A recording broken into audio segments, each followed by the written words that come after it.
Hello everybody and welcome to Barty's Storytime. We've got two stories today which are full of animals that go roar. And the first story is called Harry and the Dinosaurs Go to School.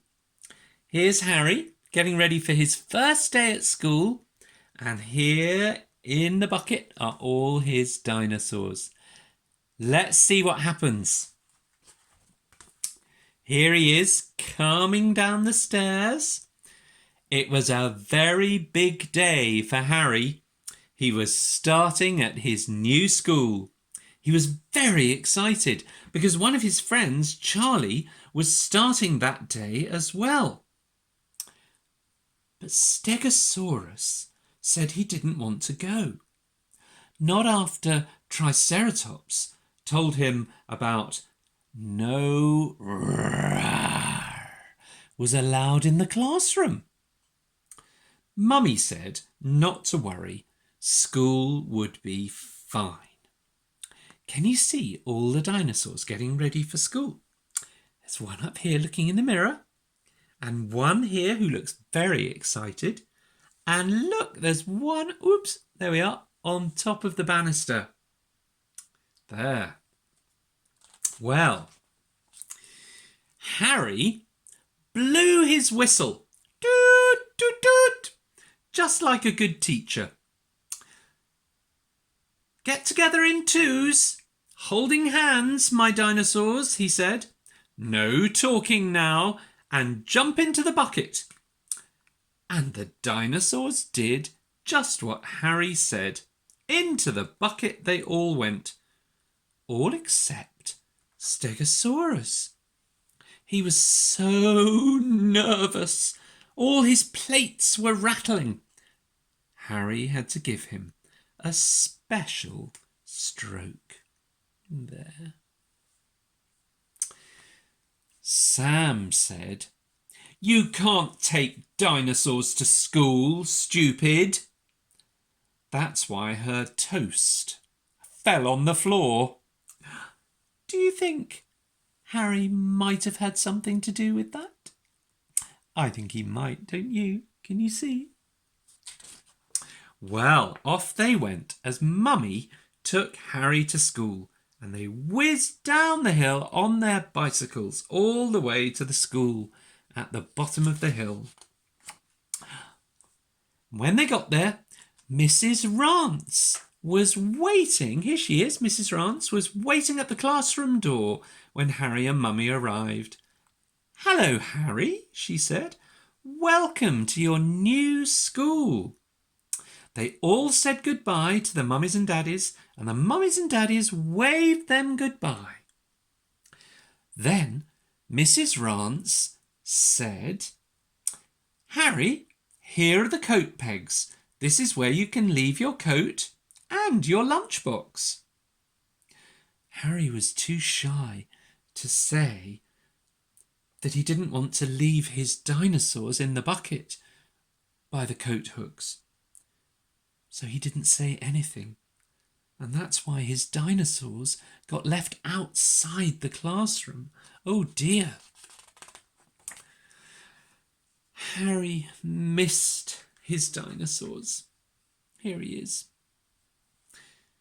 So he didn't like the classroom, and he didn't like the home corner, and he didn't like his special work tray either, because his dinosaurs weren't there to enjoy them with him.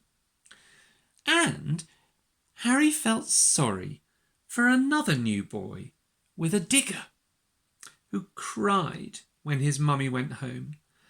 And the boy wouldn't say one single word, not even his name. Poor thing. Harry quite liked the playground at playtime, but it wasn't as much fun as it could have been, even up on the monkey bars, not without his dinosaurs. Can you see how he's thinking about his dinosaurs as he stands up there, all by himself? He's still missing his dinosaurs.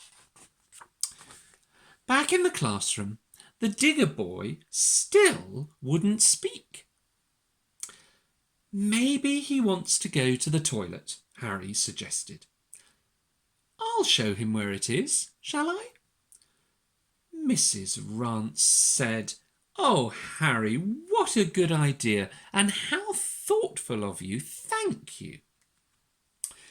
All the way to the toilet, the digger boy kept quiet.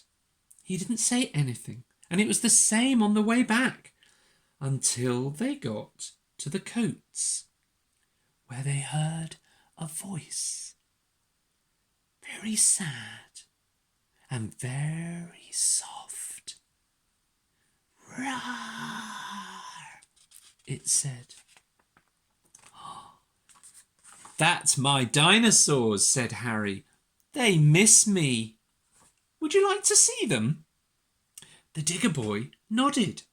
So Harry said, "Well, here they are. This is my Apatosaurus, and my Anchisaurus, and my Scelidosaurus." Oh dear. "And this is Triceratops, and Tyrannosaurus, Pterodactyl's the baby, and oh, where's Stegosaurus? Can you see? Where's Stegosaurus?" "Jump out, Stegosaurus," called Harry. "Don't be shy."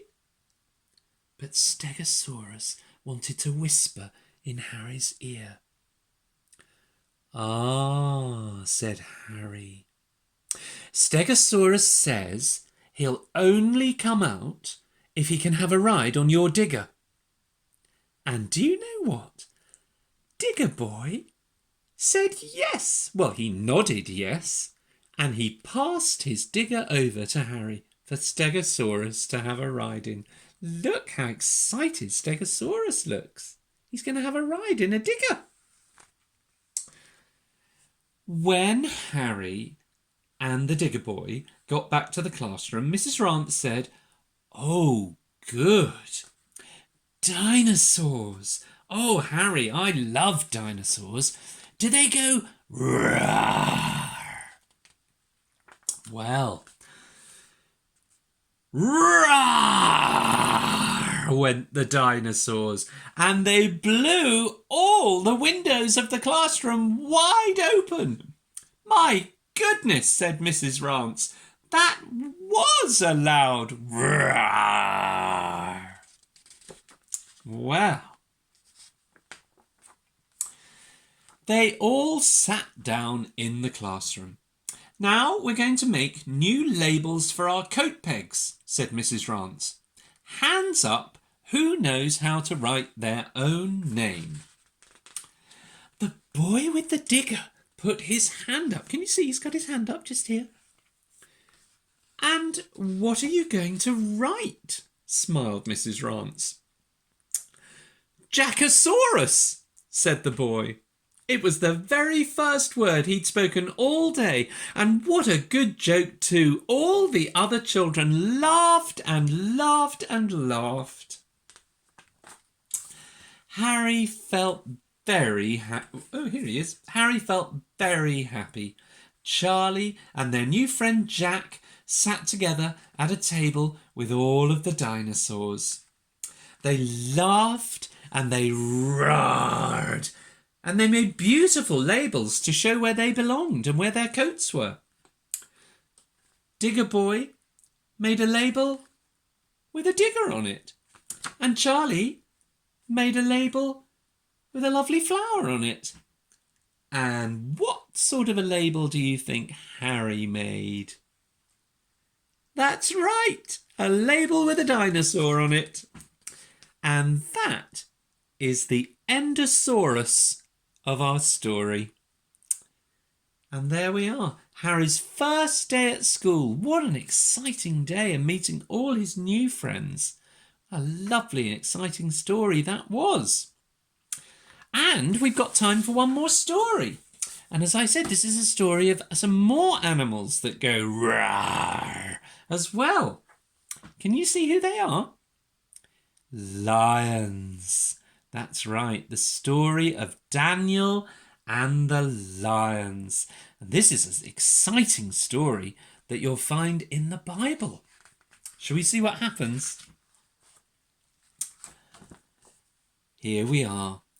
Daniel was a very important man.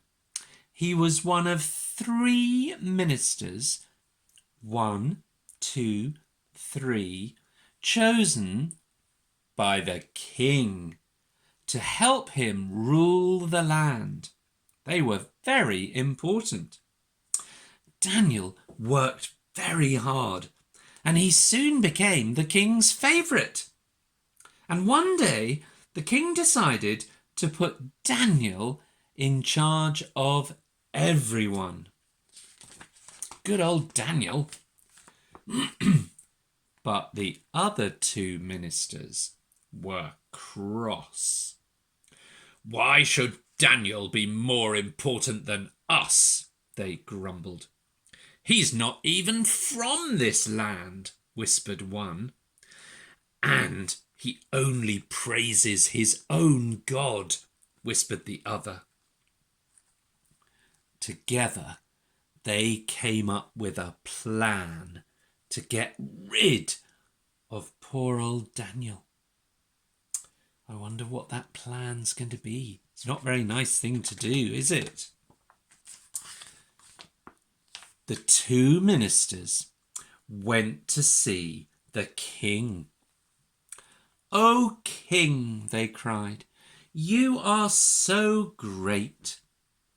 Why don't you make a law, a rule, saying that everyone should praise only you for 30 days? Whoops. The king liked to be praised, and he thought this was a very good idea. And so he listened to his ministers. "Whoever breaks the law," they said to the king, "must be thrown into the lion's den, where the lions live." The king agreed to make it a law, and he signed the piece of paper with the pen that his helper gave to him. For 30 days, everyone praised the king,